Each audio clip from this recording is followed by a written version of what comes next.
So now on to our fourth honeymooners, April and George. So these guys went to Jamaica. Now, you saw them the first morning of their honeymoon, both sitting on the bed, chatting about the flight and how they exchanged some form of kiss. I'm presuming it's not a peck on the cheek. This is full-blown smooching. Yeah. It'll be interesting to know who instigated that. But they're both looking very smug that it happened. They were continuously blushing. So, we're going to have to wait and see whether this goes somewhere. Because the sexual chemistry is there, as you can see. So the next thing we saw was them going out and having a limbo dancing lesson. That's right. Limbo dancing. These guys were definitely enjoying the lesson, the rhythm, and each other. So this was a nice icebreaker for them. I know George definitely enjoyed the lesson. Did you see him winding his waist? Boy, he can move. He's got a bit of rhythm. Has he done this before? I wouldn't be surprised. When they were sitting on the wall talking, even April had to compliment him to say, "Wow, you're a mover." She called him snake hips or something like that. Yeah. So he got a compliment from her. She even made a joke of it by saying, "After seeing those moves, I'm excited for the future." That's what she said. We then saw George ask April, "Where's your head at?" You know what? I was just about to sing that song. God. Anyway, her reply was that they're having a good time, but she's an overthinker, she says. She doesn't want to overthink things because otherwise she knows what she's like. She'll retreat. That's virtually what she was saying. And he was very similar in his response. And the next thing she said, "Let's just go with the flow." But that phrase, going with the flow, that is encouraging. That's how I see that. When you say go with the flow. And then you get carried away, then you have to retreat again. I'm confused with that. That's showing me mixed signals. Someone's going to get hurt. But George was in agreement. Well, that didn't take long. The conversation started with them having breakfast. And he asked her, how did she sleep? She said she slept like a baby. And it's a good thing the bed was big enough because I'm like a radiator. That's what she said. He turned around and said something like, "Yeah, there was a big distance between us last night, so it's a good thing I wasn't too close." Something like that, he said. But we know where this was going. This conversation was going somewhere. You hear her say, "Oh, she needs a breather. She feels things are just too intense at the moment. She's not used to spending so much time around somebody. She needs her space." What the hell? Where are we? Is this girl for real? Come on. Is she for real? So in her past relationships that she's had, how much time has she spent with the guys in question? Have you not spent all day with them? A weekend with them? And you've been with him, 24 hours? And you're already saying, "Oh, I need to take a step back." You know what? Don't play with me. Don't play with me. My man doesn't know whether he's coming or going. That's what he said. She's toying with him. This is unacceptable. And as I said about the word going with the flow, you see that there? Everyone's interpretation of that phrase is very different. So after that conversation, these two spent the day apart. George was more confused than ever. He wants to know where he stands. He's not one to play games, but he can be quite an intense guy, I've noticed, as well as emotional. Like I said, he reminds me of Bob. He jumps in with both feet. He's that type of guy. We didn't really hear anything from April that day. Not until the evening. So you saw them having drinks by the pool. The conversation was very similar to the morning. Nothing really had changed. She's still saying that she wants to step back. Things are just too intense. She's not used to being around someone 24/7. That's what she said. Poor George didn't know how to take the news. He apologised to her for being full on. But as he said, I'm not going to change me because this is me. Which is partly why she needed her space. So now she's retreated back even further now.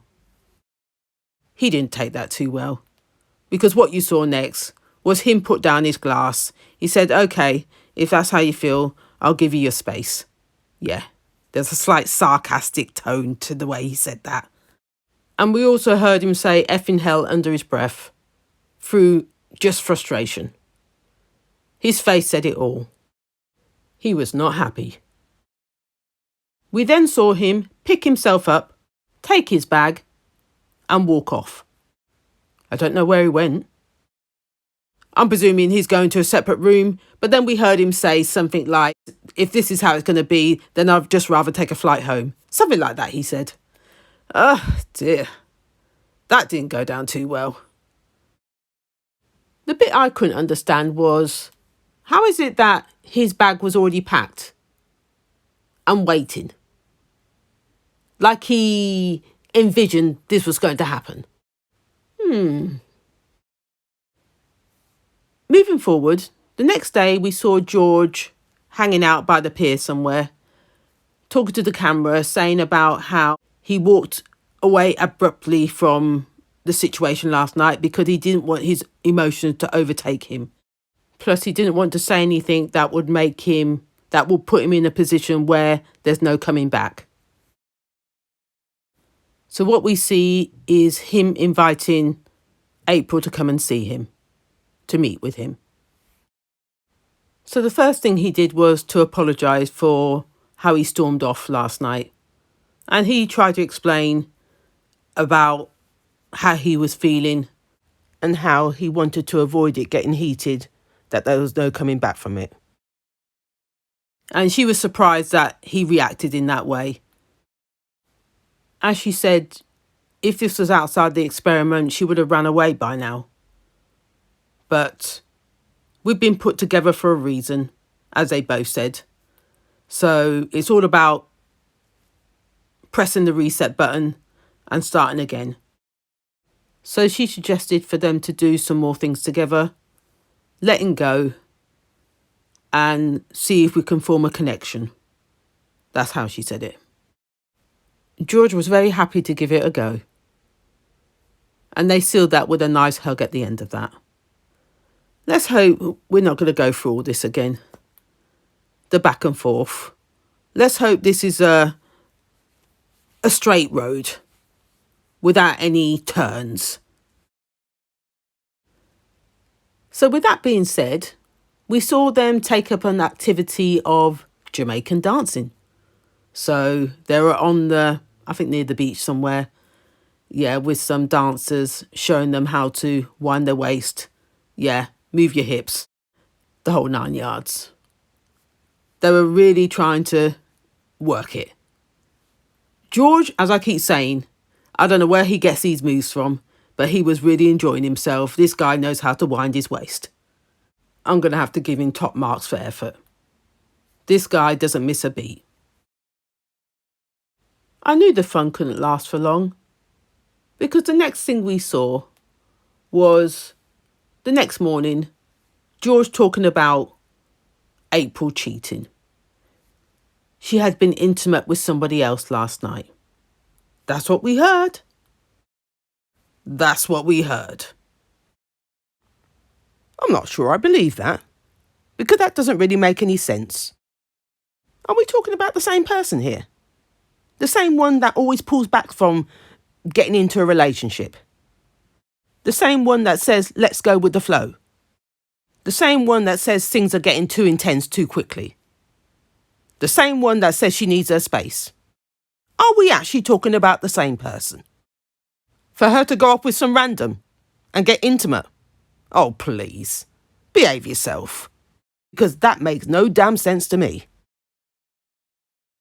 The next scene we see is April knocking on George's door with a bottle of champagne to apologise for last night.